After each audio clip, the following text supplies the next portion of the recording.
Start ചെയ്തോ കുഴപ്പമില്ല. ഇതിൽ ഞാൻ റെക്കോർഡ് ചെയ്തിട്ടോളാം.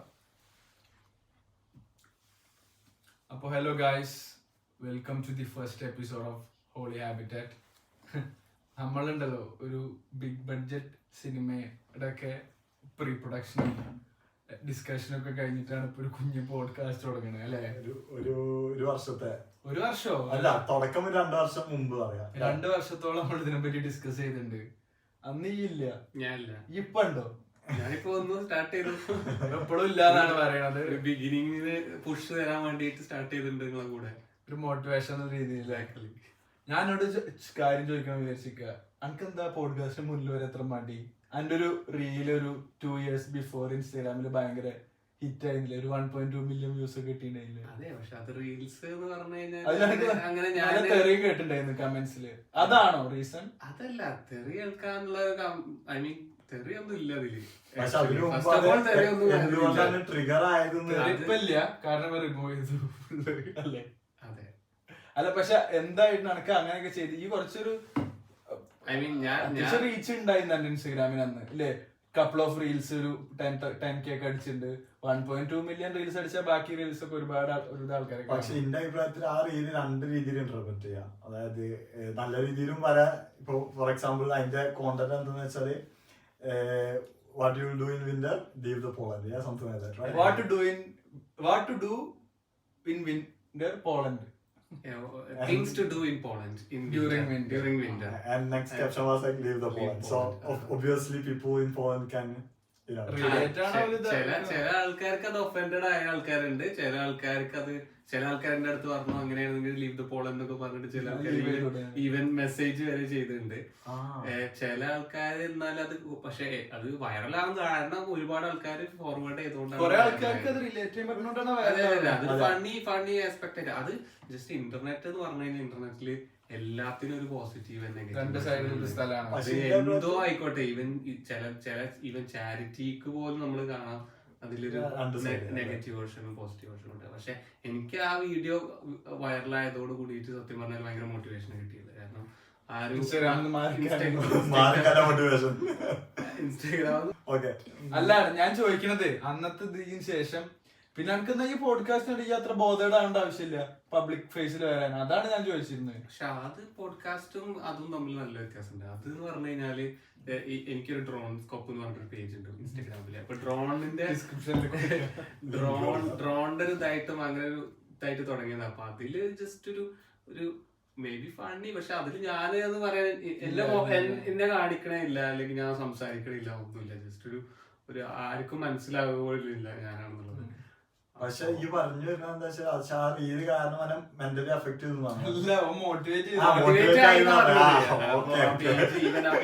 മോട്ടിവേറ്റ് ചെയ്ത് അതിൽ ഒരുപാട് ഫോളോവേഴ്സ് ഒക്കെ കയറിയത് കുറെ അത് വെച്ചിട്ടാണ്. ഈവൻ കണക്ഷൻസ് വരെ ഉണ്ടായിട്ടുണ്ട്. കുറെ ആൾക്കാർ മെസ്സേജ് അയച്ചിട്ട് നമ്മളടുത്ത് ഡ്രോണിന്റെ കാര്യങ്ങൾ ചോദിക്കാനും പറയാനൊക്കെ ആയിട്ട് കുറെ കോണ്ടാക്ട്സ് വരെ കിട്ടിയിട്ടുണ്ട്. അപ്പൊ അത് ആ റീൽസ് കാരണം. ഈവൻ എന്തോ ഞാൻ മുന്നേ വർക്ക് ചെയ്ത് അവിടുത്തെ ആൾക്കാരും അവിടുത്തെ ബന്ധപ്പെട്ടുള്ള വേറെയുള്ള ആൾക്കാരൊക്കെ നമ്മുടെ അടുത്ത് എപ്പോഴും ചോദിക്കും ആ റീലിനെ പറ്റി. ഞാൻ ഈവൻ എക്സ്പെക്ട് ചെയ്യാത്ത ആൾ പോലും ഞാൻ വിചാരിച്ചിട്ടില്ല കണ്ടിരിക്കണത്. പക്ഷെ അവര് വന്നിട്ട് ഇത് ഞാൻ കണ്ടിരുന്നു എന്ന് പറഞ്ഞിട്ട് അവര് നമ്മുടെ അടുത്ത് പറഞ്ഞപ്പോ ഭയങ്കര ഒരു ഹാപ്പിനെസ് ആയിരുന്നു. അപ്പൊ സ്പീക്കിംഗ് ഓഫ് എന്റെ റീൽ എന്ന് പറഞ്ഞാൽ അതിന്റെ കണ്ടന്റ് ശരി തന്നെയാണ്. കാരണം വിന്ററിൽ ഇവിടെ അധികം ഒന്നും ചെയ്യാനില്ല. നല്ല ഡിപ്രസിംഗ് ആണ് ഇപ്പൊ വിന്റർ ആവാൻ തുടങ്ങി. ഏത് വിന്റർ കൺട്രിയിലും അത് തന്നെയാണ്. കാനഡയിലൊക്കെ ഇതിലാറ് ഡിപ്രഷൻ ആണ് പറഞ്ഞത്. നമ്മള് വഴുകി സൂര്യൻ വരുന്നു, നേരത്തെ സൺസെറ്റ് ആവണു, അതൊക്കെ ഭയങ്കര ഡിപ്രസിംഗ് ആണ്. ഇത് സയന്റിഫിക്കലി ഇത് പറയുമ്പോ തന്നെ ഇപ്പൊ നമ്മളെ ജീവിതം നോക്കിയാൽ മനസ്സിലാവുമല്ലോ. നമ്മള് രാവിലെ വർക്കിന് പോകുമ്പോ ഒരു 7:30, 8 o'clock പോകുമ്പോ സൂര്യനില്ല. പിന്നെ വർക്ക് കഴിഞ്ഞ് വരുമ്പോ 5:30, 6 o'clock സൂര്യനില്ല. സൂര്യന് വളരെ ഒരു ഇമ്പോർട്ടൻസ് ഉണ്ട് ലൈഫിൽ. അനക്കൊക്കെ ഡിയുടെ കുറവില്ലേ? വിറ്റാമിൻ ഡിയുടെ കുറവുണ്ട്. അത് നമ്മളിവിടെ ജീവിക്കുന്ന ഒരുപാട് ആൾക്കാർ ഫേസ് ചെയ്യുന്ന ഇഷ്യൂ ആണ്. സൺലൈറ്റ് ഇല്ലാത്തതുകൊണ്ട് വിറ്റാമിൻ ഡി കാരണം കുറെ പ്രശ്നങ്ങളൊക്കെ ഉണ്ട്. നമ്മുടെ നാട്ടിൽ പോയി മെഡിക്കൽ ചെക്കപ്പ് ഒക്കെ ചെയ്യുമ്പോൾ മെയിൻ ഒരു കാരണമാണ് നമ്മൾ കാണുന്നത്. ഈ വിന്റർ ആയി കഴിഞ്ഞാൽ ഇപ്പൊ ജസ്റ്റ് നമ്മളെ ഫ്രണ്ട്ഷിപ്പിന്റെ ഇതിൽ തന്നെ നമുക്ക് പറയാം. വിന്റർ ആയി കഴിഞ്ഞ് നമ്മളെ ഔട്ടിങ്ങുകൾ കുറഞ്ഞു, നമ്മളെ വിളിച്ച മടിയായി വീട്ടിൽ നിന്ന് ഇറങ്ങിയാൽ ഒന്നാമത് ജസ്റ്റ് പുറത്ത് വേസ്റ്റ് കൊണ്ടേ കളയണമെന്നുണ്ടെങ്കിൽ അല്ലെങ്കിൽ ഡോഗ് വാക്കിന് പോകണമെന്നുണ്ടെങ്കിൽ വരെ നമുക്ക് ആ Jacket ജാക്കറ്റ് എടുത്ത് ഒരു പിന്നെ മിനിമം ഏറ്റവും വലിയ മടി എന്താ പതിനഞ്ച് ഡ്രസ് നമ്മൾ അത്രയും ഡ്രസ് ഇടുന്നത് ഒരു ഡ്രസ്സിന് മുകളിൽ ഒരു ഡ്രസ് അതിന് മുകളിൽ ഭയങ്കര ഒരു ഇടങ്ങേറാണ്. അത് മടിന്നല്ല അതിനുപരി ഒരു ഇൻകൺവീനിയൻസ് ആണ് അത്. അതാണ് ഒന്നാമത്. പിന്നെ ഇവിടെ പുറത്തിറങ്ങി കഴിഞ്ഞാൽ ഫുള്ളി ഇരുട്ടാ, ഒരു മൂകത. പിന്നെ വിന്ററിലെ ഏറ്റവും രസമുള്ള ക്രിസ്മസ് ടൈമിലാണ് മറ്റേ ക്രിസ്മസ് ലൈറ്റ്സ് ഓണാണെങ്കിൽ അവൻ വരണം. അതെ ക്രിസ്മസ് വരണം.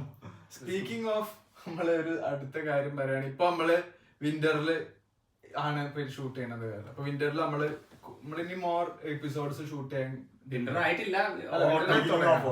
അപ്പൊ നമ്മള് മോർ എപ്പിസോഡ്സ് ഇപ്പൊ ഷൂട്ട് ചെയ്യാൻ ഒരുപാട് ഫ്രീ ടൈം കിട്ടുന്നുണ്ട്. പണ്ട് നമ്മൾ ഈ പോഡ്കാസ്റ്റിനെ പറ്റി ചർച്ച ചെയ്യുമ്പോ അന്ന് നമ്മുടെ ലൈഫ് ഇങ്ങനെ അല്ലായിരുന്നല്ലോ. ഒരു 7 years ബിഫോർ നമ്മൾ പോളിൽ വന്നപ്പോ നമുക്കിങ്ങനെ പറഞ്ഞു കഴിഞ്ഞാലും നമുക്ക് അത് എത്രത്തോളം പ്രാവർത്തികമാക്കാനുള്ള റിസോഴ്സസ് ഇല്ല, സമയമില്ല. ഇന്നത്തെ മാതിരി അല്ലല്ലോ അന്ന് പോളണ്ട്. അന്ന് എത്ര ആൾക്കാർക്ക് ഇന്നത്തെ ഒരു ജോലിയൊക്കെ 17-18 കാലഘട്ടത്തില് അല്ലേ വളരെ കുറവാണ്. അപ്പൊ നമ്മൾ വന്ന സമയത്ത് തന്നെ നമ്മൾ വളരെ സ്ട്രഗിൾ ചെയ്തിട്ടുണ്ട് ഇവിടെ വന്നിട്ട് ജോലി കിട്ടാനും ജസ്റ്റ് ഒരു നൈസ് ആയിട്ടുള്ള ലൈഫ് സ്റ്റൈല് ക്യാച്ചപ്പ് ചെയ്യാൻ തന്നെ നമ്മൾ ഒരുപാട് ടൈം എടുത്ത് നമ്മുടെ കാര്യങ്ങളൊക്കെ നമ്മളെടുത്ത് പറഞ്ഞ രീതിയിൽ നമ്മൾ ഇവിടെ വന്നപ്പോഴൊക്കെ നമ്മൾ നാട്ടിൽ നിന്ന് വിചാരിക്കുന്നത് എന്താ വെച്ച് കഴിഞ്ഞാൽ ഇവിടെ വന്നു കഴിഞ്ഞാൽ വളരെ ഈസി ആയിരിക്കും ജോലി കിട്ടാന്. അല്ലാന്നുണ്ടെങ്കിൽ നമ്മുടെ ഇത്ര സ്ട്രഗിൾ ഉണ്ടാവും നമ്മൾ വിചാരിച്ചില്ല. പക്ഷെ ജോലിയും വർക്കും ജോലിയും ക്ലാസ്സും ഒക്കെ നമുക്ക് ഈസിലി മാനേജ് ചെയ്യാം, സ്ട്രഗിൾ ആവില്ല അല്ലെ. ഇവിടെ വന്നതിന് ശേഷമല്ലേ ഇപ്പൊ നമുക്ക് മനസ്സിലായത് സ്ട്രഗിൾ ആണ്, ഇങ്ങനെയൊക്കെയാണ്, ബുദ്ധിമുട്ടാണ് പല കാര്യങ്ങളിലും ഒക്കെ മനസ്സിലായി. പിന്നെ അതൊക്കെ ഓവർകം ചെയ്ത് ഇപ്പൊ നമ്മളിപ്പോ ഇവിടെ അത്യാവശ്യം വെൽ സെറ്റിൽഡ് ആയിട്ട് നിൽക്കുന്നു. അത് പക്ഷെ ഇന്ത്യ ഇനീഷ്യൽ സ്റ്റേജ് പറയുമ്പോൾ നമ്മൾ സ്റ്റുഡന്റും പാർട്ട് ടൈം കൂടിയും ഒരുമിച്ച് കൊണ്ടുപോകാനാണ് ടൈമിലാണ്. ഇപ്പൊ ഒരു ഫോർ എക്സാമ്പിൾ നമ്മൾ സ്റ്റുഡന്റ് മാത്രമാണെങ്കിൽ ഇപ്പൊ പൈസ പാരന്റ്സ് അല്ലെങ്കിൽ ആരെങ്കിലും അയച്ചിട്ടുണ്ടെങ്കിൽ സീനില്ല. നമ്മള് രാവിലെ പോകുന്നു, വൈകുന്നേരം പഠിക്കുന്നു, പിന്നെ ആ ഡേ കഴിഞ്ഞു. പിന്നെ നമ്മളെ സെൽഫ് കെയർ, നമ്മൾ ഭക്ഷണം ഉണ്ടാക്കുക. പക്ഷെ ഫോർ എക്സാമ്പിൾ നമ്മള് സ്റ്റുഡന്റ് പഠിത്തവും പാർട്ട് ടൈം കൂടി ഒരുമിച്ച് പോവുകയാണെങ്കിൽ ആണ് ആ ബുദ്ധിമുട്ട് നമുക്ക് എക്സ്ട്രീം വരുന്നത്. കാരണം 8 മണിക്കൂർ വർക്ക് മിനിമം ചെയ്യണം, പ്ലസ് നമ്മൾ യൂണിവേഴ്സിറ്റിയും കാച്ചപ്പ് ചെയ്യണം. അതാണ് ഭയങ്കര സ്ട്രഗിൾ പോയിന്റ് ആയിട്ട് എനിക്ക് ഓർമ്മയുണ്ട്. എനിക്ക് ട്യൂസ്ഡേസില് രാവിലെ 8 മണിക്ക് ക്ലാസ് തുടങ്ങി വൈകുന്നേരം രാത്രി 8 മണി വരെ എനിക്ക് ക്ലാസ് ഉണ്ട്. അതിന്റെ ഇടക്ക് ഫുഡ് വെക്കൂലേ, 2-3 മണിക്കൂർ ഒരു ഗ്യാപ്പ് ഉണ്ട്. പക്ഷെ ആ സമയം കൊണ്ട് നമുക്ക് വീട്ടിൽ വന്നിട്ട് തിരിച്ചു പോകാനുള്ള ടൈം ഇല്ല. കാരണം നമ്മൾ താമസിക്കുന്ന സ്ഥലവും യൂണിവേഴ്സിറ്റി നമ്മൾ കുറച്ച് ദൂരമുള്ളതുകൊണ്ട്. അപ്പോ അവിടെ തന്നെ നിന്ന് അങ്ങനെ അത്രയും സമയം നമ്മൾ അവിടെ ചെലവഴിച്ച് നാട്ടിൽ പോലും ഇല്ല ഇങ്ങനെ ഇത്രയും സമയം യൂണിവേഴ്സിറ്റികൾ. നേരെ ചില യൂണിവേഴ്സിറ്റികളുണ്ട്. ഞാൻ പബ്ലിക് യൂണിവേഴ്സിറ്റിയിലാണ് ഇവിടുത്തെ പഠിച്ചത്. അപ്പോൾ അവരുടെ സ്കെഡ്യൂൾസ് കുറച്ചുകൂടി ടൈറ്റ് ആയിരുന്നു. എനിക്കറിയാം പല യൂണിവേഴ്സിറ്റികളും ചില യൂണിവേഴ്സിറ്റികളിലൊക്കെ പ്രൈവറ്റ് യൂണിവേഴ്സിറ്റികളിലൊക്കെ ക്ലാസ്സസ് വളരെ കുറഞ്ഞ ടൈമിൽ, എല്ലാ യൂണിവേഴ്സിറ്റികളല്ല പഠിച്ച യൂണിവേഴ്സിറ്റി നമുക്ക് മാക്സിമം 5 മണി. നമ്മുടെ വർഷത്ത് ബാച്ചിലേഴ്സ് ആയതുകൊണ്ട് ഇവന്റെ മാതിരി തന്നെയാണ്. മാസ്റ്റേഴ്സ് കുറെ യൂണിവേഴ്സിറ്റിയില് അവര് ഫോക്കസ് ചെയ്യുന്നത് ആഫ്റ്റർ വർക്ക് കഴിഞ്ഞിട്ട് കുറച്ചും കൂടി പ്രായമുള്ള ആൾക്കാർ. അപ്പൊ ഒരു വർക്കിംഗ് ക്ലാസ് ആവുമോ കുറച്ച് വിഭാഗം. അപ്പൊ അവർക്ക് വേണ്ടി മാസ്റ്റേഴ്സ് സാധാരണ അത്ര ക്ലാസ്സിൽ പോകേണ്ട ആവശ്യമില്ല, കുറച്ചും കൂടി ഈസി. പക്ഷെ ഇപ്പം പബ്ലിക് ഇതിൽ പഠിച്ചോണ്ട് കുറച്ച് ബുദ്ധിമുട്ടായിരുന്നു.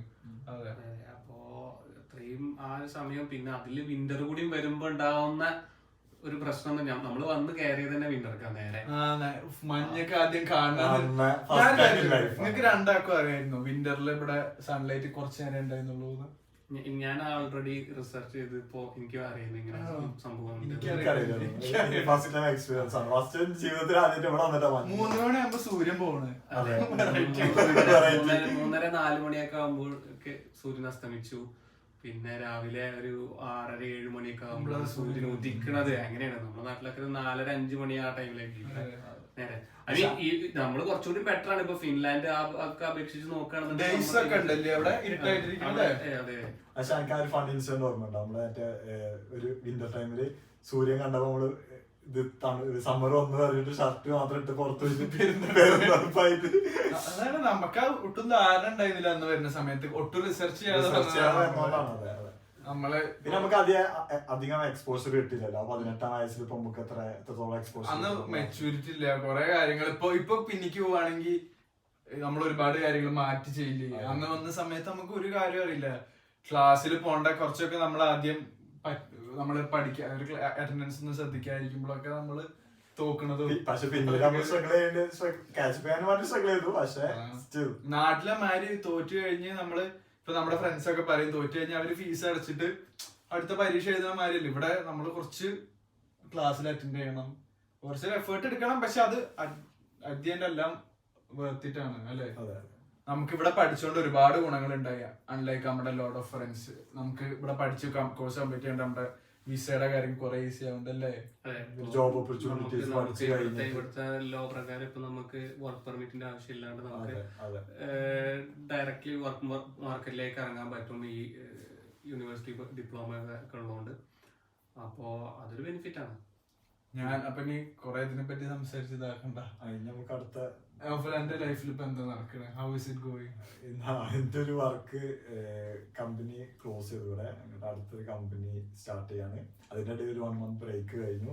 ആ ബ്രേക്ക് കഴിഞ്ഞുള്ള ഡിപ്രഷനാണ്. കാരണം നാളെ നമുക്ക് മറ്റേ വെക്കേഷൻ കഴിഞ്ഞിട്ട് സ്കൂളിൽ പോണ ഫീലിംഗ്, ആ സെയിം ഫീലിംഗ് എനിക്ക് ഇപ്പോൾ വരുന്നുണ്ട്. എക്സൈറ്റ്മെന്റ് ഓഫ് കോഴ്സ്, പുതിയ കാര്യങ്ങൾ പഠിക്കാം, പുതിയ ആൾക്കാര്, പുതിയൊരു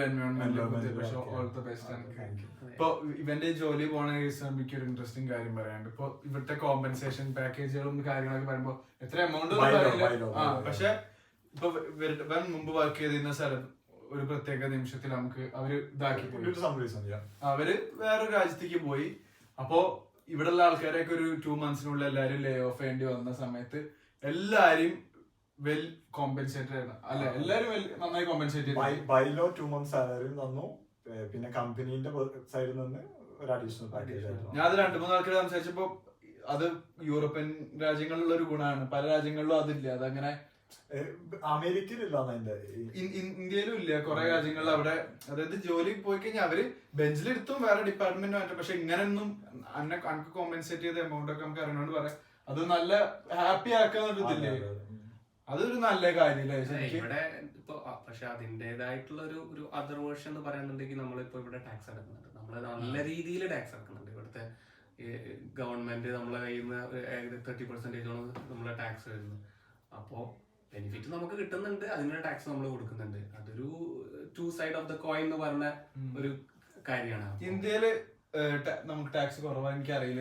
ഇന്ത്യയില് ടാക്സ് കുറവല്ല. ബട്ട് ഇവിടത്തെ ഇപ്പൊ എനിക്ക് കൂടുതൽ കാര്യം അറിയില്ല. ബട്ട് നമ്മളെ നാട്ടില് എല്ലാരും ടാക്സ് അടക്കുന്നില്ലല്ലോ. നമ്മളെ നാട്ടില് ഒരു ജസ്റ്റ് കടയിൽ നിൽക്കുന്ന ഒരാള് അല്ലാന്നുണ്ടെങ്കിൽ എനിക്ക് തോന്നുന്നു ഗവൺമെന്റ് സെക്ടർ അല്ലെങ്കിൽ ഒരു ത്രഷ് ഹോൾഡ് ഉണ്ട് തോന്നുന്നുണ്ട് സാലറി ബേസിൽ. അത് അവരാണ് ടാക്സ് അടക്കുന്നത്. പക്ഷെ ഇവിടെ എന്ന് പറഞ്ഞു കഴിഞ്ഞാല് each and every one work ചെയ്യുന്നുണ്ടോ അവര് ടാക്സ് അടക്കണം. അപ്പോ 30% ടാക്സ് അടക്കുന്നതിനുള്ള ബെനിഫിറ്റ് നമുക്ക് കിട്ടുന്നുണ്ട്. അതാണ് അതിന്റെ ഒരു ഇത്. അതൊരു ഷോർട്സിനുള്ള ഒരു കണ്ടന്റ് അതിനല്ലേ പറഞ്ഞത്. പിന്നെ നമുക്ക് ഇവിടെ ഇൻഷുറൻസ് ഉണ്ട്. അതൊരു ബെനിഫിറ്റ് അല്ലേ. തുടങ്ങാൻ പ്ലാൻ ഉണ്ടോ ഈ പോഡ്കാസ്റ്റ് വഴി? ഈ നാട്ടിൽ നിന്ന് ഇങ്ങോട്ട് ആൾക്കാർക്ക് ഏജൻസി വൈ നോട്ട്? ഏജൻസി എന്ന് പറഞ്ഞാൽ ശരിക്കും അത് ഒരേ മൈൻഡുള്ള ആൾക്കാര് ഒരേ രീതിയിൽ എല്ലാരും ജെന്യൂനായി ചെയ്യുകയാണെങ്കിൽ ഓക്കെ. അല്ലെങ്കിൽ നമുക്ക് തന്നെ അറിയാൻ എത്ര ഏജൻസി ഉണ്ട്. വേറൊരു സൈഡ് എന്താ അറിയോ, ഇപ്പൊ ഓരോ കാൻഡിഡേറ്റിന്റെ പ്രൊഫൈലും ഡിഫറെന്റ് ആവും. അതായത് ചിലർ എലിജിബിൾ ആവും, ചിലർ +2 കഴിഞ്ഞിട്ടുണ്ടാവും. പക്ഷെ ഇതിനൊക്കെ എല്ലാവർക്കും 100% പ്രോമിസ് അറിയാം. കാരണം യൂണിവേഴ്സിറ്റി ആയിട്ട് റിജക്ട് ആവും. പക്ഷെ ഇവരത് മറച്ചു വെക്കും. കാരണം ഇവർക്ക് പോലെ സർവീസ് ചാർജ് കിട്ടും. അത് ഇവൻ പറയുന്നത് ജസ്റ്റ് ജനറലൈസ് ചെയ്ത് പറയല്ല. ഞങ്ങൾക്ക് പേഴ്സണലി എക്സ്പീരിയൻസ് ഉണ്ട്. ഫസ്റ്റ് ഓഫ് ഓൾ ഞാനൊരു കാര്യം പറയാലോ, സ്റ്റുഡന്റ് ഒക്കെ ചെയ്യുകയാണെന്നുണ്ടെങ്കിൽ ഒരിക്കലും ഏജൻസി ചെയ്യേണ്ട ആവശ്യമില്ല. ജസ്റ്റ് എല്ലാം നമുക്ക് ഒറ്റയ്ക്ക് തന്നെ ചെയ്യാവുന്ന ഓപ്പൺ സോഴ്സിൽ അവൈലബിൾ ആണ് ഇൻഫർമേഷൻ. എന്തായാലും നമ്മളൊന്നും ഇപ്പൊ എന്തായാലും ഞാനും നൗഫലും ഇങ്ങോട്ട് വന്ന മാതിരി ചെയ്യാതെ ഞങ്ങളിപ്പോ പോളണ്ടിലാണുള്ളത്. ഞങ്ങൾ 2017 വന്നതാണ്. നമ്മള് കണ്ണും കൂട്ടി ഒരു ഏജൻസിനെ ട്രസ്റ്റ് ചെയ്ത് ഇങ്ങോട്ട് വരുന്നതിനെക്കാട്ടും നല്ലത് നമുക്ക് ആ സമയത്ത് ഒരു 3 to 6 months ഒക്കെ ഗ്യാപ്പ് ഉണ്ടെങ്കിൽ ഇതിനെപ്പറ്റി റിസർച്ച് ചെയ്യുക. പഠിച്ചാൽ മനസ്സിലാക്കാവുന്നുള്ളൂ. ഇഷ്ടംമാരെ ആൾക്കാർ ഒറ്റയ്ക്ക് വരുന്നവരുണ്ട് ഇങ്ങോട്ട്. നമ്മൾ ആ ഒരു എഫേർട്ട് എടുക്കുക. ആ ഒരു സമയം നമ്മുടെ കയ്യിൽ ഉണ്ട് വെച്ചാൽ നമുക്ക് ഒരുപാട് പൈസയും ലാഭിക്കാം. നമുക്ക് ഇങ്ങോട്ട് വരുന്നതിനെ പറ്റി ഒരുപാട് നമ്മളും പ്രിപ്പയർഡ് ആയിരിക്കും, വെൽ പ്രിപ്പയർഡ് ആയിരിക്കും. നമ്മൾ വന്ന മാതിരി ബേസിക് ആയിട്ടുള്ള എന്താ വെച്ചാൽ റിസർച്ച് ചെയ്യാം. സോറി, റിസർച്ച് ഭയങ്കര ഇമ്പോർട്ടന്റ്. കാരണം എനിക്കിപ്പോ ഒരു ഒന്നുകൂടി പിന്നോട്ട് പോയിട്ട് എന്തെങ്കിലും ചേഞ്ച് ആവണ്ടേ ഞാൻ ഒന്നുകൂടി അതെ സത്യം റിസർച്ച് ചെയ്താൽ നമ്മളിപ്പോ ക്ലൈമറ്റിനെ കുറിച്ചും പിന്നെ നമ്മള് സർപ്രൈസ് ആവേണ്ട ആവശ്യമില്ലല്ലോ. ഓരോ നിമിഷവും ഞെട്ടലാണ്. കൾച്ചറൽ ഷോക്കുകൾ ഒരുപാടുണ്ടായി. ഇപ്പൊ റിസർച്ചിനെ കുറിച്ച് പറഞ്ഞപ്പോഴാണ് നമ്മള് ഇപ്പത്തെ ഒരു ജനറേഷൻ വളരെയധികം എല്ലാ കാര്യങ്ങളും ഇത് മാത്രമല്ല, ഐ മീൻ ജനറൽ ആയിട്ട് എല്ലാ കാര്യത്തിലും ഇപ്പോൾ റിസർച്ച് ചെയ്തിട്ട് കാര്യങ്ങളൊക്കെ ചെയ്യാൻ തുടങ്ങി. കാരണം ഇപ്പോൾ ഇന്റർനെറ്റ് എല്ലായിടത്തും യൂസ് ചെയ്യാനും കാര്യങ്ങളും ഒക്കെ എല്ലാവരും സെറ്റ് ആയതോട് കൂടിയിട്ട് ഇപ്പൊ എല്ലാവരും സ്വന്തമായിട്ട് റിസർച്ച് ചെയ്തിട്ട് കാര്യങ്ങളൊക്കെ ചെയ്തു തുടങ്ങി. ഇപ്പോ ഇന്റർനെറ്റിനെ പറ്റി പറയുമ്പോ എല്ലാം അവൈലബിൾ ആണ്. അതെ, എന്നിട്ടും നമ്മള് ഇപ്പൊ ഏജൻസീസ് കുറെ കാര്യത്തില് നിലനിൽക്കണ തന്നെ ശരിക്കും ഞാൻ ആലോചിച്ചിട്ടുണ്ട് ഇവരെന്തിനാണെന്ന്. കാരണം സിമ്പിൾ പ്രോസസ്സ് ഒരാൾക്ക് ഒറ്റയ്ക്ക് ചെയ്യാൻ പറ്റുന്നത് ഇന്റർനെറ്റിൽ എല്ലാം റിസോഴ്സസ് അവൈലബിൾ ആണ്. പക്ഷെ ഇവരെന്താ ചെയ്യണെന്ന് വെച്ചാൽ ഇവര് നമ്മളൊന്ന് പൈസ വാങ്ങും, യൂണിവേഴ്സിറ്റി നമ്മുടെ സമയം ലാഭിക്കും. നമ്മളിപ്പോ നാട്ടില് വെറുതെ ഇരിക്കുന്ന എത്ര സമയമുണ്ട് നമുക്ക്. ഇപ്പൊ പുറത്തേക്ക് വരാൻ നിൽക്കുന്ന ആളാണ് ചിലപ്പോ പറയാൻ പറ്റില്ല, എല്ലാവർക്കും സെയിം അല്ല. പക്ഷെ എന്താ പറയാ, ഇപ്പൊ ഇന്ത്യയിൽ നമുക്ക് ബാംഗ്ലൂരൊക്കെ നോക്കുകയാണെങ്കിൽ എന്റെ ഒരു ഓർമ്മ ശരിയാണെങ്കിൽ ഈ യൂണിവേഴ്സിറ്റി ഇത്ര സീറ്റ് ഏജൻസിക്ക് കൊടുക്കും, പിന്നെ ഏജൻസി വഴി അതെടുക്കാൻ പറ്റുള്ളൂ. ഇവിടെ അങ്ങനെയാണോ? ഇവിടെ അങ്ങനല്ല. വേറെ പല കാറ്റഗറികളിൽ വർക്ക് ആയാലും അങ്ങനെയുള്ള കുറെ കാറ്റഗറിയിൽ ഏജൻസികൾ ചെയ്യുന്നുണ്ട്. ഇപ്പോ എന്റെ വൈഫ് പറയേണ്ട അടുത്ത് എനിക്കിങ്ങനെ ഓരോ ആൾക്കാരെ വിളിക്കും, ഓരോ കാര്യങ്ങൾ ചോദിച്ചിട്ട് ഇത് എങ്ങനെ ചെയ്യാം അല്ലെങ്കിൽ ഇത് എന്താ ചെയ്യേണ്ടത്, എന്തിനാണ് വൈ ഇതെല്ലാം ഇന്റർനെറ്റിൽ ഉണ്ടല്ലോ, നിങ്ങൾ എന്തിനാ, ഐ മീൻ നമ്മളാണ് ഇന്ത്യക്കാരാണ് എനിക്ക് തോന്നുന്നത് ഏറ്റവും കൂടുതൽ ഈ ഏജൻസി ഡിപ്പെൻഡ്. ഇവിടുത്തെ ആൾക്കാർ വളരെ കുറവാണ്. എല്ലാം അവർ നേരെ ഇന്റർനെറ്റ് അവരുടെ സ്ട്രൈറ്റ് ആയിട്ട് പോയി അവര് അത് അത് അത് ഈസിയാണ്. അത് ചിലപ്പോ പൈസ കുറയും, അങ്ങനെ പലതും ഉണ്ട്. പക്ഷെ നമ്മളുടെ ഒരു ഈസി വേ എന്ന് പറഞ്ഞത് ഒരു ഏജൻസി ത്രൂ ആണ്. കാരണം എനിക്ക് തോന്നുന്നത് ഒരാളെ ഒരു പോയിന്റ് ഔട്ട് ചെയ്യാനും വേണ്ടിയായിരിക്കാം, ബ്ലെയിം ചെയ്യാൻ വേണ്ടിയായിരിക്കും. കാരണം ഇപ്പൊ ഞാനൊരു കാര്യത്തിന് വേണ്ടി ഒരാളുടെ അടുത്ത് പൈസ ചോദിച്ചാൽ കൊടുത്തു കഴിഞ്ഞാൽ അയാളാണ് റെസ്പോൺസിബിൾ, അയാളത് ചെയ്തോളണം. അപ്പൊ ഞാൻ നേരെ അയാളുടെ അടുത്ത് പോയി അയാളുടെ അടുത്ത് ചോദിക്കാൻ കാര്യം നേരെ മറിച്ച് ഞാൻ ഒരു കമ്പനി അടുത്തൊരു സാധനം മേടിച്ച, അപ്പൊ ജസ്റ്റ് ഒരു എക്സാമ്പിൾ പറയുന്നുണ്ട്. ഇപ്പൊ കുറെ ആൾക്കാർ കടകളിൽ പോയിട്ട് സാധനം മേടിക്കുന്നുണ്ട്. പക്ഷെ ഞാനൊരു കാര്യം സ്റ്റോപ്പ് ചെയ്യട്ടെ. പക്ഷെ ഞാനൊരു കാര്യം പറയട്ടെ, എനിക്ക് പെട്ടെന്നൊരു കാര്യം, നമുക്ക് അങ്ങനെ ഏജൻസിയുടെ കുറ്റം പറയാൻ പറ്റില്ല. അങ്ങനെ ഒരിക്കലും കുറ്റം പറയുന്നതല്ല, എന്താ സംഭവം അറിയോ? അത് മാത്രല്ല, ഇപ്പൊ ഒരു രാജ്യത്തെ യൂണിവേഴ്സിറ്റികളുടെ ഇത് നമുക്ക് അവിടെ എത്ര മലയാളികളുണ്ട്, ആ രാജ്യത്ത് അവർക്ക് പരിചയമുള്ള ആൾക്കാർ, കണക്ഷൻസ്, അല്ലെങ്കിൽ പാർട്ട് ടൈം ജോബിന് ഒരുപാട് കാര്യത്തിന് ഏജൻസികൾ. നെഗറ്റീവും പോസിറ്റീവും ആയിട്ട് പോസിറ്റീവ് ഉണ്ട്. പക്ഷെ നമ്മളും കുറെ ഇതിൽ പ്രിപ്പയർഡ് ആയിരിക്കണം. Even if you go to blind ആയിട്ട് നമ്മളത് വിശ്വസിക്കാൻ പാടില്ല. അതാണ് പിന്നെ ഏജൻസിന്റെ ഒരു കാര്യം സംസാരിച്ചു എനിക്ക് ഓർമ്മ വന്നത്, നമ്മുടെ സെയിം ഏജൻസി അവര് പറഞ്ഞെന്ന് വെച്ചാല് അവിടെ മലയാളീസ് ഉണ്ട്, അവരായിട്ട് സംസാരിച്ചാൽ മതി. പിന്നീടാണ് മനസ്സിലായത് ഈ മലയാളീസ് അവരെ എംപ്ലോയീസ് ആണ്, നല്ല അഭിപ്രായം പറയാനും വേണ്ടിട്ട് അവർക്ക് പൈസ കൊടുക്കുന്നുണ്ട്. അതായത് ഇങ്ങോട്ട് പോലും ഇവിടെ അടിപൊളിയാണെന്ന് പറയാനും വേണ്ടിട്ട് പൈസ കൊടുക്കുന്നുണ്ട്. പേര് ഇതൊന്നും പറഞ്ഞില്ല, പക്ഷെ അതൊക്കെ ഉണ്ടായിട്ടുണ്ട്. പക്ഷെ ഇതാ പറഞ്ഞത്, നമ്മളും പ്രിപ്പയർഡ് ആയിരിക്കണം. അവര് നമ്മളോട് എന്തെങ്കിലും ഒരു ഫേക്ക് പ്രോമിസ് ചെയ്യണമെങ്കിൽ നമുക്ക് അതിന് കൗണ്ടർ ചെയ്യാനുള്ള ഒരു നോളജ് വേണം, അല്ലെ? നമുക്ക് അതിനെ കൗണ്ടർ ചെയ്യാൻ നോളജ്, നമുക്ക് നമ്മളായിട്ട് അതിനെ കുറിച്ച് റിസർച്ച്, ചില ഏരിയയിൽ നമുക്ക് ഏജൻസി ഇല്ലാണ്ട് പോകാൻ പറ്റാത്തൊരു സിറ്റുവേഷനുള്ള പല രാജ്യങ്ങളും. ഐ മീൻ ഞാനൊരു സ്റ്റുഡന്റ് അല്ല, രാജ്യം പോകുന്ന കാര്യം മാത്രമല്ല പറഞ്ഞത്, എല്ലാത്തിലും എന്തിനും ആയിക്കോട്ടെ ഒരു ഏജൻസി അപ്പൊ അതുവഴി അല്ലാണ്ട് പോകാൻ പറ്റാത്ത പല കാര്യങ്ങളും ഉണ്ട്. അപ്പോ നമ്മള് നോക്കണം, നമ്മൾ അതിനെ കുറിച്ച് പഠിച്ചിരിക്കണം. എന്താണ് ഇവർ പറയണത്, ഇവർ പറയുന്നത് കംപ്ലീറ്റ്ലി ട്രൂത്ത് ഉണ്ടോ, അതിലെന്തെങ്കിലും ഒരു കാര്യം ഉണ്ടോ നമ്മള് മുന്നേ അത് നമുക്ക് ബെനിഫിറ്റബിൾ ആണോ, ഇത്രയും പ്രൈസ് കൊടുത്ത് അതിനുള്ള സർവീസ് നമുക്ക് കിട്ടുന്നുണ്ടോ എന്നൊക്കെ നമ്മൾ നോക്കിയിട്ടേ അതെ. പ്ലസ് ഒരു ജെന്യൂനിറ്റി കൂടി നമ്മൾ നോക്കണം, എത്രത്തോളം ഏജൻസികൾക്ക് ജെന്യൂനിറ്റി ഉണ്ട്, റിവ്യൂസ് നോക്കണം, നമ്മൾ ഒരേ കാര്യം നോക്കണം. ഇത് fool me once blame on you, fool me twice, അത് നമ്മുടെ ഇതാണ്. അവിടെ മാത്രം കുറ്റം പറയാൻ പറ്റില്ല, നമ്മൾ നമ്മുടെ പാർട്ട് ക്ലിയർ ആയിരിക്കണം. അതുകൊണ്ട് അത് പറഞ്ഞോട് ഒരു കാര്യം കൂടി പറയാണ്ട്, ഏജൻസികൾ ആർക്കും കൊളാബ് വേണമെങ്കിൽ ഞങ്ങളെ പ്ലീസ് കോൺടാക്ട്. ഇത്രയൊക്കെ കുറ്റം പറഞ്ഞിട്ട് നമ്മള് പരസ്യം ഒരുപാട് അടിപൊളി ഏജൻസി ഒക്കെ ഉണ്ടല്ലോ നമ്മളെ നാട്ടിൽ ഇങ്ങോട്ട് വരാനൊക്കെ. അതുകൊണ്ട് ഞങ്ങള് കുറ്റം പറഞ്ഞൊന്നുമല്ല. അപ്പൊ ഇങ്ങോട്ട് പ്രിപ്പയർ ആയിരിക്കുക. അതുകൊണ്ട് ഏജൻസി എന്തെങ്കിലും പറഞ്ഞ് അതേമാതിരി നടന്നില്ലെങ്കിൽ നമ്മള് ഡിസപ്പോയിന്റഡ് ആണ്. അല്ല, ഫോർ എക്സാമ്പിൾ ഇപ്പൊ ഇവൻ പറഞ്ഞ ഏജൻസി എന്ത് പറഞ്ഞത് ഒന്ന് റിസർച്ച് ചെയ്യണം. ഞങ്ങൾക്ക് പറ്റിയൊരു എനിക്ക് പറ്റിയ ഇയുണ്ടെന്ന് അതിലൂടെ, പക്ഷെ അഡ്മിറ്റ് സർ എനിക്ക് പറ്റിയ ഒരു ഇതെന്താ വെച്ചാല് നമ്മുടെ ഏജൻസി പറഞ്ഞു നമുക്ക് വീക്കെൻഡിൽ ജർമ്മനി പോയിട്ട് ആപ്പിൾ വാങ്ങിച്ച് 10 എത്ര അങ്ങനെയല്ല അവിടെ നിങ്ങൾക്ക് വാർഷോയില് ജോലി കിട്ടിയില്ലെങ്കിൽ വീക്കെൻഡ്സിൽ ഒരു കുഴപ്പമില്ല, ഒരു ട്രെയിൻ എടുക്കുക, ജർമ്മനി പോവാ, ആപ്പിൾ പറിക്കുക, ഒരു ഇത്ര ആപ്പിൾ പറിക്കുന്നതിന് €10 കിട്ടും. €10 നമ്മള് നോക്കുമ്പോ അന്ന് €10 ഏകദേശം 40 സ്ലോട്ട് വരുമ്പോ €800 മണിക്കൂറിന്. പക്ഷെ അത്ര സിമ്പിൾ ഒന്നും അല്ല. അവര് അപ്പൊ ഒരു സെൻസിബിൾ ആള് പറഞ്ഞ ചെയ്യണ്ടടാ ഈ എടുത്തിട്ട് പോയി ജർമ്മനി നമ്മള് ചെയ്തത് ചെയ്തില്ല. അതാണ്. പക്ഷെ അപ്പൊ ഇതിന്റെ ഈ പറഞ്ഞതിന്റെ ഉദ്ദേശം എന്താ വെച്ചാൽ നിങ്ങൾക്ക് ഇനി ഇതുപോലെ എന്തെങ്കിലും ചെയ്യുമ്പോ പ്രാക്ടിക്കലി പോസിബിൾ ആണോ നമ്മള്. കാരണം നമുക്ക് ഒരു ഐഡിയ ഇല്ല, കണ്ടന്റിനെ കുറിച്ച് ഐഡിയ ഇല്ല, നിയർ എങ്ങനെ നമ്മുടെ പാരന്റ്സ് ഒക്കെ കേൾക്കുമ്പോ അല്ല അവര് അന്ന് നമ്മൾ അവരെയൊക്കെ കൺവിൻസ് ചെയ്തിരിക്കണേ നമുക്ക് എല്ലാം അറിയണ കാര്യമില്ല. ഒന്നും പറയാനൊരു കമന്റ് അച്ഛനൊക്കെ എന്നോട് ചോദിച്ചിട്ടുണ്ട് ഇതിനെപ്പറ്റി ഷുവറാണ്. അതായത് അവര് ഏജൻസിക്കാർ നമ്മളെ കൺവിൻസ് ചെയ്തു. അപ്പൊ നമുക്ക് പോകാനുള്ള ആഗ്രഹം കൊണ്ട് നമ്മള് പാരന്റ്സിനെ നമ്മൾ അപ്പൊ പ്രിപ്പയർഡ് ആയിരിക്കുക. നമ്മളും പ്രിപ്പയർ ആവണം എന്ന രീതിയിൽ. ഒരിക്കലും ഒരാളെയും ബ്ലൈൻഡ് ആയിട്ട് വിശ്വസിക്കേണ്ട ആവശ്യമില്ല. നമ്മളെല്ലാരും നമ്മളോട് എന്തെങ്കിലും പറയുമ്പോൾ നമുക്ക് അതിന് ചോദ്യങ്ങൾ ഉണ്ടാവണം. നമ്മൾ അതിന് റിസർച്ച് നമ്മൾ കുറെ കാര്യം റെഡി ആക്കണം. അത്രേ കണ്ടുള്ളൂ. നമ്മൾ കുറെ ഏജൻസിനെ പറ്റി സംസാരിക്കും. പിന്നെ അവര് ആ ഇൻഫോർമേഷൻ ലാസ്റ്റ് പോയിന്റ് കൺക്ലൂഡ് ചെയ്യും. ലാസ്റ്റ് പോയിന്റ് എന്ത് പോയിന്റ് പറയാണെങ്കിലും അത് എന്ത് പോയിന്റ് പറയാണെങ്കിലും നേരെ പോവാ, റിസർച്ച് ചെയ്യാ, പറഞ്ഞത് സത്യമാണോ നോക്കുക. കാരണം അവർക്ക് ബിസിനസ് ആണ്, നിങ്ങൾക്ക് ജീവിതം. ഇനി വേറെന്താ നമുക്ക് പറയാനുള്ളത്? ഇപ്പൊ പോഡ്കാസ്റ്റിനെ പറ്റി നമ്മളിങ്ങനെ ഒരുപാട് ചാടിപ്പോയി. പോഡ്കാസ്റ്റിനെ പറ്റി നമുക്ക് തിരിച്ചു വരാം. ഈ സംരംഭത്തിനെ പറ്റിയിട്ട് ഹോളി ഹാബിറ്റാറ്റ് ഹോളി ഹാബിറ്റാറ്റ് എന്നുള്ള പേരൊക്കെ നമുക്കത് പിന്നെ അതിനെ പറ്റി ഡിസ്കസ് ചെയ്യണ്ടോ?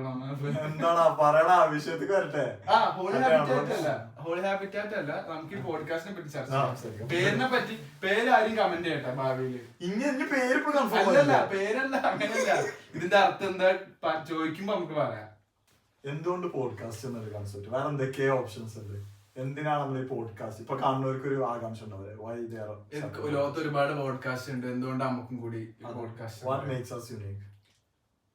ഓക്കെ, ഞാൻ ഇതിന് ആൻസർ സീരിയസ് ആയിട്ട് ആൻസർ ഒന്നുമല്ല. പക്ഷെ എന്നാലും എനിക്ക് തോന്നിയിട്ടുള്ളത് പോഡ്കാസ്റ്റിനെ ലോങ് ഫോർമാറ്റ് ആയിട്ടുള്ള സാധനമല്ലേ. അതായത് ഒരു മണിക്കൂർ അല്ലെങ്കിൽ ഒരു 40 മിനിറ്റ് ടു 1 മണിക്കൂറുള്ള വീഡിയോസിൽ അത് സെല്ലാവാനും അത് ഹിറ്റ് ആവാനും കാരണം അതിലുള്ള ആൾക്കാരുടെ പേഴ്സണാലിറ്റിയും ജെന്യൂനിറ്റിയും മാത്രമാണ്.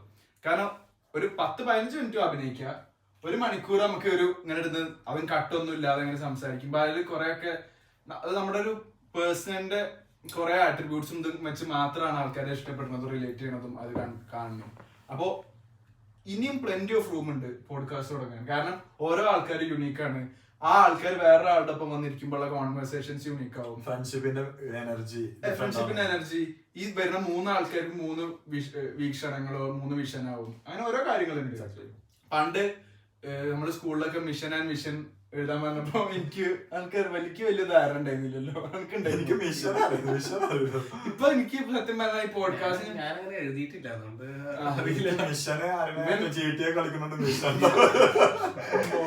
അല്ല. പക്ഷെ ഞാൻ സീരിയസ്ലി പറയുകയാണെങ്കിൽ വിഷൻ ഇപ്പൊ ഈ പോഡ്കാസ്റ്റ് എനിക്കൊരു വിഷൻ ഉണ്ട്, നമുക്ക് എല്ലാവർക്കും ഒരു വിഷൻ ഉണ്ട്. ഞങ്ങളെ വിഷൻ ഷെയർ ചെയ്യുന്ന ആൾക്കാരാണ്. അതായത് നമുക്ക് കുറച്ച് അത് ഭാവിയിൽ നമുക്കത് എത്രത്തോളം വരാൻ നോക്കാം. നമ്മള് എന്തായാലും കോൺസ്റ്റന്റ് ആയിട്ട് കണ്ടന്റ് ഇടും. ഇതേമാതിരി കുറെ ആൾക്കാരെ കൊണ്ടുവരണമെന്നുണ്ട്. നമുക്ക് യുണീക്ക് ആയിട്ടുള്ള ആൾക്കാരെ കൊണ്ടുവന്നിട്ട്, അതായത് നമ്മളെ സെലിബ്രിറ്റീസിനൊന്നും അങ്ങനെയല്ല.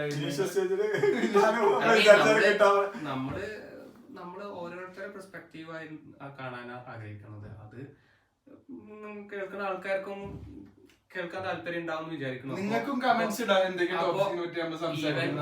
ആർക്ക് വേണമെങ്കിലും നമ്മളെ പോഡ്കാസ്റ്റിൽ വരാം. നമ്മളിതിൽ 4ാമത്തെ ആളായിട്ട് ആർക്ക് വേണമെങ്കിലും വന്നിരിക്കും. അവർക്ക് അവരുടെ കാര്യങ്ങൾ സംസാരിക്കാം. നമ്മള് സീരിയസ് ആയിട്ടുള്ള ടോപ്പിക്സ് അല്ല സംസാരിക്കാൻ ഉദ്ദേശിക്കുന്നത് അല്ലെ.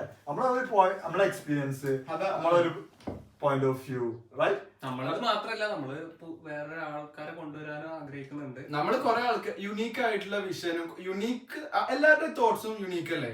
കുറെ ആൾക്കാരുടെ നമ്മളിപ്പോ അവരുടെ അവരുടെ ചിന്തകളൊക്കെ കുറച്ചും കൂടി ചർച്ച ചെയ്യണം നമുക്ക് എനിക്ക് തോന്നിയിട്ടുണ്ട് ചില ആൾക്കാരോട് സംസാരിക്കുമ്പോഴൊക്കെ. അപ്പൊ ഒരുപാട് ആൾക്കാർ നമ്മൾ ഓൾറെഡി സംസാരിച്ചും വെച്ചിട്ടുണ്ട്. അവരൊക്കെ നമ്മൾ പോഡ്കാസ്റ്റ് തുടങ്ങുമ്പോൾ ഭയങ്കര സന്തോഷമായിട്ട് നമ്മളെ ജോയിൻ ചെയ്യാന്നൊക്കെ പറഞ്ഞ ഒരുപാട് ആൾക്കാരുണ്ട്. അപ്പൊ അവരുടെ ഒക്കെ കൊണ്ടുവന്നിട്ട് അവരായിട്ടൊരു കോൺവെർസേഷൻ എന്തെങ്കിലും സാധനങ്ങൾ ടോപ്പിക്കിനെ പറ്റി ഒരു ടോപ്പിക്കിനെയും പറ്റി നമ്മള് സ്പെസിഫിക്കലായിട്ട് നമുക്ക് അങ്ങനെ പറയാനുള്ള എക്സ്പെർട്ടൈസ് ഇല്ല. പക്ഷെ നമ്മൾ എന്തെങ്കിലും ടോപ്പിക്കിനെ പറ്റി പറയുമ്പോൾ നമ്മൾ എപ്പോഴും സംസാരിക്കുകയാണെങ്കിൽ അതിനെപ്പറ്റി നന്നായിട്ട് റിസർച്ച് ചെയ്തിട്ട് തന്നെ പറയുള്ളൂ. അല്ലേ? ഇവ നേരത്തെ പറഞ്ഞ മാതിരി റിസർച്ച് ഇമ്പോർട്ടന്റ് ആണ്. അതുകൊണ്ട് നമ്മൾ എന്തിനെ പറ്റി പറയുമ്പോൾ നമ്മൾ റിസർച്ച് ചെയ്തിട്ട് തന്നെ പറയുള്ളൂ. അല്ലാതെ നമ്മൾ വെറുതെ സംസാരിച്ചിട്ടും കാര്യമില്ല, കാരണം അതൊരു വൈഡർ ഓഡിയൻസിന് പോവാണ്. അങ്ങനെ പറയാൻ നമുക്ക് നോളജും ഇല്ല. പറയും വേണ്ടെന്ന് ഞാൻ പറഞ്ഞു. അതെ. പിന്നെ നമ്മളെ ഐ മീൻ പ്രൊഫഷനോ അല്ലാത്ത കാര്യങ്ങളോ നമുക്ക് ഒന്നും പറയാൻ പറ്റില്ലല്ലോ. പല കാര്യങ്ങളിലും പലർക്കും ഡിഫറെന്റ് ആയിട്ടുള്ള ഒപ്പീനിയൻസ് ആയിരിക്കും. അപ്പൊ ഞങ്ങൾക്ക് ഞങ്ങളുടേതായിട്ടുള്ള ഒപ്പീനിയൻസ് ഞങ്ങൾ പറയും പല കാര്യങ്ങളിലും. ഫാക്ട് ആയിട്ടുള്ള കാര്യങ്ങളാണെന്നുണ്ടെങ്കിൽ ചിലപ്പോ മേ ബി ഫാക്ട് ഒക്കെ അഥവാ പറയുന്നത് തെറ്റാണെന്ന് ക്ഷമിക്കും വേണല്ലേ. അതായത് ഫുള്ള് നമുക്ക് അങ്ങനെ എല്ലാ റിസർച്ച് ചില കാര്യങ്ങളൊക്കെ ഫാക്ച്വൽ ഒക്കെ സംഭവിക്കും. അതുകൊണ്ട് അതൊന്നും അത്ര സീരിയസ് ആക്കി എടുക്കേണ്ട ആവശ്യമില്ല. അതൊക്കെ തന്നെയാണ് നമ്മുടെ ഫസ്റ്റ് എപ്പിസോഡ്. ഇതുവരെ ഇപ്പൊ ഞാൻ പ്രതീക്ഷിച്ചതിനെക്കാട്ടും നല്ലൊരു കോൺവെർസേഷൻ ആട്ടോ പോയത്. കഴിഞ്ഞ വട്ടം ഇത് കുറെ ഷൂട്ട് ചെയ്തിട്ടുണ്ട്. ഞങ്ങൾ നേരത്തെ പറഞ്ഞ ഒരു വലിയ സിനിമ മാതിരി തന്നെ കുറെ സ്കെച്ചിങ്ങും പ്ലാനിങ് ഒക്കെ ഉള്ളത് ഒരുപാട് ഷൂട്ട് ചെയ്തിട്ട് ഇപ്പൊ എത്രാമത്തെ ഷൂട്ടിന് അത് നോക്കി ഓർമ്മയില്ല. ഒരു 9-8 ഒക്കെ ഏഴാമത്തെ കാരണം ഞങ്ങൾ ഇതിന് മുമ്പ് ഷൂട്ട് ചെയ്ത് ഞാനും 3ാമത്തായിരിക്കും. അപ്പൊ പിന്നെ നമ്മൾ പറയുന്നത് ഈ സാധനം നമുക്ക് കുറെ കാലത്തെ ഞങ്ങൾ പറഞ്ഞു 2022 തൊട്ടുള്ള ഡിസ്കഷനും കാര്യങ്ങളൊക്കെ നമുക്കൊരു ബോൾസ് ഉണ്ടായിരുന്നില്ല എന്ത് ചെയ്യാനോ. പിന്നെ എനിക്കിപ്പോ തോന്നുന്നു ഇപ്പൊ again plenty of room for another podcast, plenty of room for ഇനിയും കണ്ടന്റിന് എല്ലാതും ഇനിയുണ്ട്. യൂട്യൂബിലുള്ളടത്തോളം അല്ലെങ്കിൽ വേറെ പ്ലാറ്റ്ഫോംസിൽ നമുക്ക് ഇഷ്ടമായി ചെയ്തോട്ടെ. അത് ആരും ജഡ്ജ് ചെയ്യുന്നൊന്നും വിചാരിച്ചൊന്നും വേണ്ട. ഇനിയിപ്പോ ഇതിന് നമ്മളെ ജഡ്ജ് ചെയ്യാനൊക്കെ ചെയ്യും ആൾക്കാർക്ക്. പക്ഷെ ഓണസ്റ്റ്ലി അറ്റ് ദിസ് പോയിന്റ് നമ്മള് വിചാരിക്കുന്നത് പറഞ്ഞാൽ നമ്മള് വി വിൽ ട്രൈ എന്തൊക്കെ ചെയ്യാൻ പറ്റുന്നോ ഒക്കെ ചെയ്യുക. യൂട്യൂബിലുള്ളടത്തോളം കാലം നമ്മള് ഒരു നമ്മുടെ തന്നെ ഒരു ഹോണസ്റ്റ് റെപ്രസെന്റേഷൻ എന്തായാലും ഈ പോഡ്കാസ്റ്റിലൂടെ നിങ്ങൾക്ക് കാണാം. യൂട്യൂബ് എന്ന് പറയുന്നത് ഒരു നൈസ് ഓപ്ഷൻ ആണ് ഇങ്ങനത്തെ കാര്യങ്ങളൊക്കെ ആക്ച്വലി ഷെയർ ചെയ്യാനും താല്പര്യമുള്ള ആൾക്കാർക്ക് കാണാനും വേണ്ടിയിട്ടുമാണ്. സബ്സ്ക്രൈബ് ചെയ്ത് കഴിഞ്ഞാൽ താല്പര്യമുള്ള ആൾക്കാർക്ക് നമ്മളെ പറ്റിയും നമ്മൾ കൊണ്ടുവരുന്ന ഗസ്റ്റിനെ കുറിച്ചുള്ള പെർസ്പെക്റ്റീവും കാര്യങ്ങളൊക്കെ ലിസ്റ്റിൽ കുറച്ച് ആൾക്കാരുണ്ട്. ഗസ്റ്റിൽ ഓൾറെഡി നമ്മൾ പ്ലാൻഡ് ഗസ്റ്റ് ഒരുപാട് ആൾക്കാർ സർപ്രൈസ് ആണ്. അതൊക്കെ നിങ്ങള് നമ്മള് സബ്സ്ക്രൈബ് ചെയ്തോടൊപ്പം ഉണ്ടെങ്കിൽ കുറെ കാര്യങ്ങൾ ഇനിയും കാണാം. പക്ഷെ നമ്മൾ ഇത്രയും കാലത്ത് സംസാരത്തിന് ശേഷം ഇരുന്നല്ലോ, അതായത് ഒരു എഫേർട്ട് എടുത്തല്ലോ. നമ്മള് കൊറേ കാര്യങ്ങൾ ഇങ്ങനെ ഞാൻ ഒഴിവാക്കാതെ ഉപരി നമ്മള് ഒരു എഫേർട്ട് എടുത്തിട്ട് ഇപ്പൊ ഇതൊരു ഹാപ്പനിങ് ആണ് ഇപ്പൊ ആക്ച്വലി. ഇതിപ്പോ നമ്മളിപ്പോ സക്സസ് ആയല്ലേ ഡസന്റ് മാറ്റർ, ബട്ട് നമ്മള് ട്രൈഡ് ആ ഒരു കാര്യത്തിൽ ഭയങ്കര സാറ്റിസ്ഫാക്ഷൻ, കോൺഫിഡൻസോടെ നമ്മള് ഇതായിട്ട് എന്ത് വന്നാലും അതൊരു ബിഗിനിങ് സ്റ്റേജ് ആണ്. എല്ലാവർക്കും ഒരു ബിഗിനിങ് സ്റ്റേജ് ഉണ്ട്. സ്റ്റേജ് ഇതാണ്. ഞാനിങ്ങനെ ഇരുന്ന് ഹാങ് ഔട്ട് ചെയ്യണത് നമ്മളെപ്പോഴും വീഡിയോ എടുത്തിട്ടും പണ്ട് തൊട്ടേ പറയണാണ് ഇങ്ങനെ എടുത്തു കഴിഞ്ഞ ഒരു സംസാരത്തിന്റെ ഇടയിൽ വീഡിയോ വെച്ചാൽ നമുക്ക് നല്ലൊരു പോഡ്കാസ്റ്റ് കിട്ടും എന്ന് പറയുന്നത്. അതേമാതിരി നമ്മള് ട്രൈ ചെയ്യണം അല്ലേ? നിങ്ങളെ സപ്പോർട്ടൊക്കെ ഉണ്ടാവും വിചാരിക്കുന്നു. ഇഷ്ടപ്പെട്ട സബ്സ്ക്രൈബ് ചെയ്യുക, ഇഷ്ടപ്പെട്ടില്ലെങ്കിലും ഫസ്റ്റ് എപ്പിസോഡൊക്കെ സബ്സ്ക്രൈബ് ചെയ്യുക. കാരണം ഫസ്റ്റ് നമ്മുടെ എപ്പിസോഡൊക്കെ ഒന്ന് സഹിക്കുക. ഇഷ്ടപ്പെട്ടില്ലെങ്കിലും ഇപ്പൊ നമ്മള് ബെറ്റർ ആയി വരും ഒബ്വിയസ്ലി. സബ്സ്ക്രൈബ് ചെയ്താ നിങ്ങൾക്ക് ഞങ്ങളുടെ ജേർണി കാണാം. ബെറ്റർ ആവണ ജേർണി എന്നൊരു കാര്യം ചെയ്ത് എന്തായാലും കുറച്ചൊക്കെ ബെറ്റർ ആവും അർത്ഥം. പിന്നെ ഇത് ഭയങ്കര സംഭവമായിട്ടാണ് സബ്സ്ക്രൈബ് ചെയ്യണ്ട. ഇതൊരു ഫൺ ആൻഡ് ചിൽ ആയിട്ടുള്ള ഒരു രീതിയിൽ ഒന്ന് ജസ്റ്റ് റിലാക്സ് ചെയ്ത് പിന്നെ ഇൻഫോർമേറ്റീവ് ആയിട്ട് എക്സ്പീരിയൻസും അത്രയ്ക്ക് എക്സ്പീരിയൻസ് ആൾക്കാരുടെ എന്നാലും 25 to 30 years gap 25 to 30 years ഗ്യാപ്പുള്ള ആൾക്കാരാണ്. നമുക്ക് ഇത്ര കാലത്ത് കുഞ്ഞ് എക്സ്പീരിയൻസ് ഒക്കെ നമ്മൾ ചിലപ്പോൾ നാട്ടിലൊക്കെ പോയി നമ്മുടെ ഫ്രണ്ട്സിനോടൊക്കെ കുറെ കാര്യങ്ങൾ സംസാരിക്കുമ്പോൾ അവർക്കൊക്കെ ഒരു ക്യൂരിയോസിറ്റി, ഒരു കൗതുകം ഒക്കെ ഉണ്ടാകലുണ്ട്. കുറെ എക്സ്പീരിയൻസ് അതിലെല്ലാ എക്സ്പീരിയൻസ് ഒന്നും ഷെയ്നൊന്നും പുറത്തു പറയാൻ പറ്റില്ല. പക്ഷെ നമ്മൾ കഴിയുന്ന കാര്യങ്ങൾ പറയും, അത്രയൊക്കെ തന്നെ ഉള്ളൂ. അപ്പോ ഇഷ്ടപ്പെട്ട നമ്മുടെ ചാനൽ സബ്സ്ക്രൈബ് ചെയ്യുക, പറ്റുച്ച ബെല്ലൈക്കൺ വേണ്ട. സോ ലൈക്ക് ചെയ്യുക, സബ്സ്ക്രൈബ് ചെയ്യുക, ഷെയർ ചെയ്യുക. So much. Thank you. Your time and see you on next episode. Thank you.